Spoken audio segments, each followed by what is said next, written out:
Risalah singkat Waliullah Syekh Saman Al-Madani.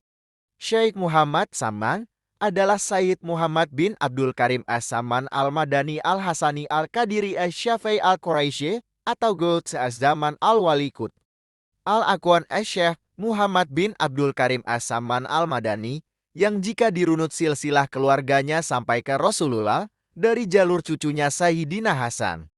Beliau adalah ulama besar dan wali agung berdarah Ahlul Bait Nabi berakidah Ahlus Sunnah wal Jamaah dengan Imam Asy-Syafi'i dalam bidang teologi atau akidah, dan Imam Asy-Syafi'i mazhab fikih furu ibadahnya, dan Imam Junaid Al-Baghdadi dalam tasawufnya. Beliau tinggal di Madinah menempati rumah yang pernah ditinggali khalifah pertama, yakni Sayyidina Abu Bakar As-Siddiq, seorang siddiq yang paling agung yang tiada bandingannya, kecuali para anbiya wal mursalin. Guru mursyid beliau diantaranya adalah Sayyidina Syekh Mustafa Bakri, seorang wali agung dari Syria, keturunan Sayyidina Abu Bakar Siddiq dari pihak ayah, sedangkan dari pihak ibu keturunan Sayyidina Husain Sibti Rasulullah. Pangkat kewalian beliau adalah seorang pamungkas para wali, yakni Gauts Zaman, dan Wali Qutb Al-Aqwan, yakni kewalian yang hanya bisa dicapai oleh para sadar, yang dalam tiap periode 200 tahun sekali. Dan beliau adalah Khalifah Rasulullah pada zamannya. Beliau banyak memiliki karomah yang tidak bisa dihitung jumlahnya, bahkan sampai saat ini pun karamah itu terus ada. Karamah agung beliau adalah pangkat kewaliannya yang begitu agung. Beliau mendapat hak memberi syafaat 70.000 umat manusia masuk syurga tanpa hisab. Beliau dilahirkan di Madinah dari keluarga Quraisy pada tahun 1130 tahun 1718.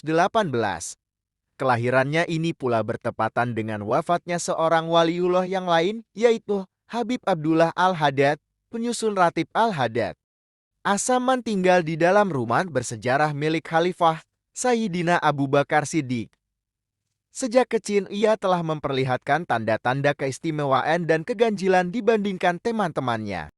Ia memiliki akhlak yang mulia, gemar beribadah, menyayangi fakir miskin, sangat menghormati dan berbuat baik kepada orang tuanya, menyukai orang alim dan syalih, senantiasa menjauhi perbuatan tercela, dan lain sebagainya. Usia 8 tahun Syekh Muhammad Saman telah hafal kitab suci Al-Quran. Pendidikan awalnya didapat dari ayahnya sendiri, Syekh Abdul Karim. Menginjak remaja, ia belajar berbagai bidang ilmu agama kepada ulama Madinah seperti Syekh Muhammad bin Sulaiman Al-Qurdi, Syekh Said Atiyatullah, Syekh Muhammad Tahir. Namun yang lebih mengesankan baginya adalah di bidang tauhid dan tasawuf. Di bidang ini, ia belajar dengan Syekh Mustafa bin Kamaluddin Al-Bakri, mengambil dan mendapat ijazah tarekat Khalwatiyah. Selain itu, ia juga pernah belajar 4 tarekat lain yakni Qadiriyah, Naqsyabandiyah, Syadzaliyah, dan Syadziliyah. Syekh Muhammad Saman mengkolaborasikan teknik-teknik zikir dan wirid berbagai tarekat tersebut terutama Khalwatiyah serta dilengkapi dengan beberapa gubahan yang ia susun sendiri sehingga dikenal dengan nama baru yaitu Samaniyah, yang zikirnya terkenal dengan nama Ratib Saman. Beliau tidak hanya menyebarkan metode zikirnya di Madinah, tapi juga sampai ke pelosok Timur Tengah seperti Yaman, Mesir, Sudan, Ethiopia, kawasan Asia Tenggara. Dengan demikian, mengamalkan Ratib Saman sama halnya dengan mengamalkan 5 aliran tarekat dalam sekali waktu dan tempat dengan hanya seorang guru. Di Madinah ia menjabat sebagai juru kunci makam baginda Nabi Muhammad Rasulullah. Ia juga mengajar di Madrasah Sanjarian yang didatangi banyak murid dari negeri-negeri jauh. Di beberapa kota di Yaman dan Hijaz didirikan Zawiyah Pondok Samaniyah. Sedang di Jeddah Zawiyah tersebut didirikan tahun 1777, 2 tahun setelah ia wafat atas biaya Sultan Palembang yang bernama Sultan Muhammad Bahauddin tahun 1776 sampai tahun 1803 dengan biaya sebesar 500 rial. Oleh karena itu, zikir Samaniyah ini menjadi amalan wirid di Kesultanan Palembang Darussalam, sehingga Ratib Saman selain sebagai ibadat juga menjadi adat, banyak pengikutnya di Palembang sampai sekarang. Murid-murid Syekh Muhammad Saman dan ulama-ulama lainnya menganggapnya sebagai seorang waliullah yang memiliki keramat yang luar biasa. Seperti dikatakan oleh Imam Syafi'i, masalah kekeramatan para wali adalah salah satu pokok pembicaraan orang-orang sufi. Dan hal itu memang banyak terjadi, sehingga mengingkarinya adalah suatu kemunafikan. Kumpulan keramat-keramat Syekh Muhammad Saman ini telah dihimpun oleh salah seorang muridnya, Syekh Siddiq bin Umar Han, dalam kitabnya Manaqib Al-Kubra. Syekh Muhammad Saman juga termasuk wali besar yang kelima dalam jajaran 4 wali besar sebelumnya, yaitu 1 Syekh Abdul Qadir Al-Jailani, 2 Syekh Ahmad Al-Badawi, 3 Syekh Ahmad Ar-Rifai, 4 Syekh Ibrahim Ad-Dsuki. Semasa hidupnya, ia tidak hanya aktif dalam berdakwah ke berbagai daerah, tetapi juga menjadi seorang penulis yang produktif. Semuanya ditulis dalam bahasa Arab. Kitab karangannya tersebut antara lain: 1. An-Nafahat al-Ilahiyah fi Kaifiyati Suluk Atih Tarikat al-Muhammadiyah. 2. Unwan al-Halwa fi Syani al-Halwan. 3. Eghasah al-Lahfan. 4. Kashwal Asra Fima Yatalaku bi Ismi al-Kahar. 5. Al-Futuhat al-Ilahiyah fi at-Tawajuhat. 6. An-Nasihah al-Alawiyah Lisadah al-Adaliyah. 7. Asrar al-Ibadah. 8. Kashidah al-Ainiyah. 9. Risalah As-Saman fi Az-Zikri wa Kaifiyati. 10. Ratib Saman. 11. Awal al-Murakabat. 12. An-Nafahah al-Qudsiyah. 13. Jaliyat al-Qurbi wa Manilat al-Arbi. Kashidah. 14. Manhat al-Muhammadiyah Sholawat.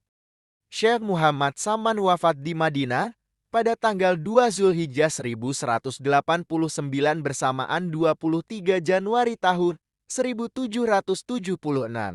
Hari Rabu pagi, dalam usia 57 tahun, setelah jatuh sakit selama 17 hari, dimakamkan di Baqi berdekatan dengan kuburan para istri Rasulullah.